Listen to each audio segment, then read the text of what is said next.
au pas à tous, bien-aimés frères et sœurs, il y a un élément qui est passé un peu inaperçu, bon, surtout avec les médias mensonges que vous avez en Occident, lors du débat Kamala Harris-Donald Trump. Hein, c'était évident que ça ne puisse pas retenir l'attention des gens, parce que c'est très pertinent. Donald Trump nous a révélé une chose. 3 jours avant l'invasion, avant que la Russie ne déclenche cette opération spéciale, Kamala Harris était en Ukraine pour aller justement apaiser, pour aller négocier. Officiellement, c'était pour ça. C'est pour éviter la guerre. Je parle bien officiellement. Officieusement, bon, nous savons tous que c'est pour aller déclencher la guerre. Voyez comment cette dame a été et l'auteur de tout ce que vous voyez là, c'est elle. C'est comme le général Langlais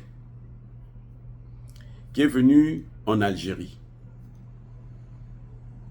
2 jours après, on a vu l'attaque de Tinzaouaten qui a regroupé tous les terroristes du monde entier. Venus d'Ukraine, venus de toute l'Afrique, venus de l'Europe, ainsi de suite, venus de l'Amérique latine. Tinzaouaten, là, que vous avez vu là, c'était les terroristes de l'OTAN qui ont attaqué. Mais 2 jours avant ça, le général Langlais était en Algérie avec Tebboune, le fameux Tebboune, qui veut une zone d'exclusion aérienne au nord du Mali. Voyez, ça montre bien que ces gens-là ne connaissent pas la paix.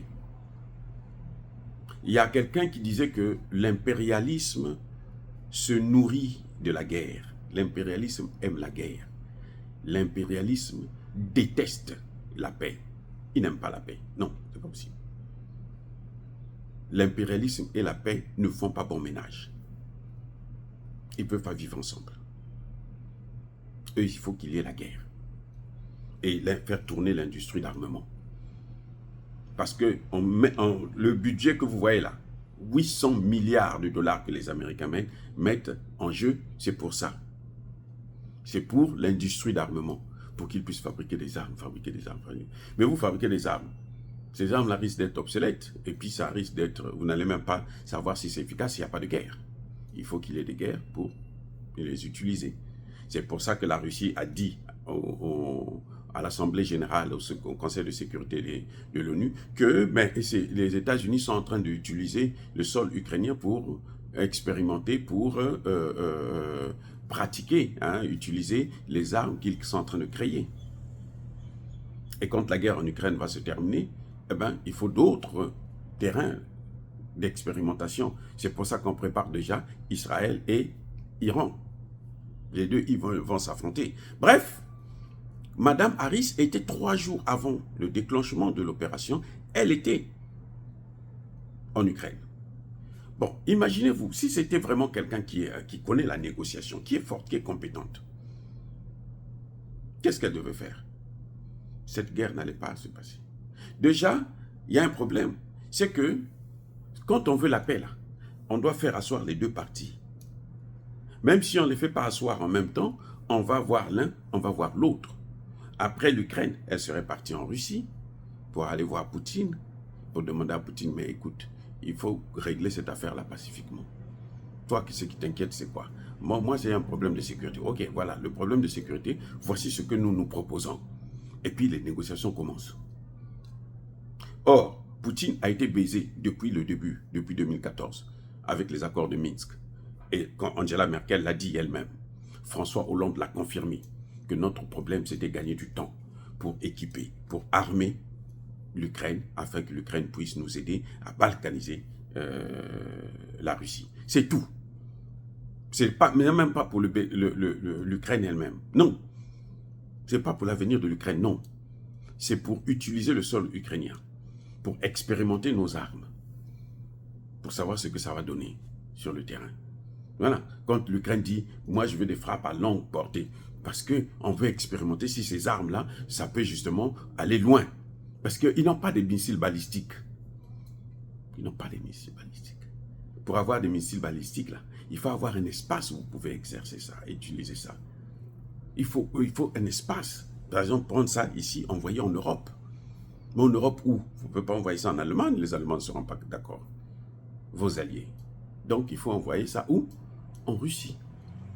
C'est là qu'ils sont en train d'expérimenter leurs missiles. Ils n'ont jamais utilisé ça. Hein. Les Shadow, les Scarp, les machins, ils n'ont jamais utilisé ça. Là, ils vont maintenant utiliser ça. C'est vrai qu'ils ont utilisé quelques-uns en Irak, en Libye, mais il n'y a pas de riposte. C'est-à-dire que ce sont des armes, on vient, on bombarde des innocents, des gens qui n'ont pas d'armes, qui n'ont rien. Il n'y a pas une armée, vous venez, vous les bombardez. Comme ils ont fait avec le terrorisme. Ils ont occupé le Mali comme ça, le Mali n'avait pas d'armée. Quand les Maliens voulaient se réveiller en disant « asseyez-vous, c'est à nous de faire ». Et puis ils faisaient que pour les pousser. Ils ont massacré, et puis ils sont repartis. Quand les Français bombardent une cérémonie, là où les gens étaient en train de mariage, c'est quoi? Mais c'est pour voir quels sont les effets que ça va faire. Ils ont fait exprès. Ils savaient que ce n'étaient pas des terroristes. Ils savaient. Ils n'ont jamais fait une telle erreur en France. Jamais. Moi, je ne connais pas. Si vous connaissez, donnez-moi la date. Et je vais aller vérifier. Il n'y en a pas. Mais ils ont fait ça au Mali. Ils ont détruit une cérémonie, tué tout le monde. Parce qu'il fallait expérimenter, voir qu'est-ce que ça donne. Et puis ça, quand c'est comme ça, là, eux, ils s'excitent. Ils disent, on a réussi. Kamala Harris, c'est elle qui a été là, le détonateur. C'est elle qui a appuyé sur l'interrupteur pour que la guerre se commence. C'est ça que Trump a été en train de dire. Vous êtes parti 3 jours avant. Quand vous revenez, la guerre se déclenche. C'est que vous n'êtes pas bonne. Mais Trump a été diplomate. Il dit qu'elle n'est pas bonne. Non. Trump n'a pas voulu dire qu'en fait, c'est vous qui êtes allé déclencher la guerre. C'est elle qui a appuyé sur l'interrupteur. C'est elle qui a donné des garanties à Zelensky que ne t'en fais pas, ils ne feront rien, nous sommes là. La Russie ne te fera rien, nous sommes là pour te protéger. On est la première puissance militaire au monde. Et Zelensky aussi a trouvé des ailes. Il s'est gonflé le torse, la poitrine.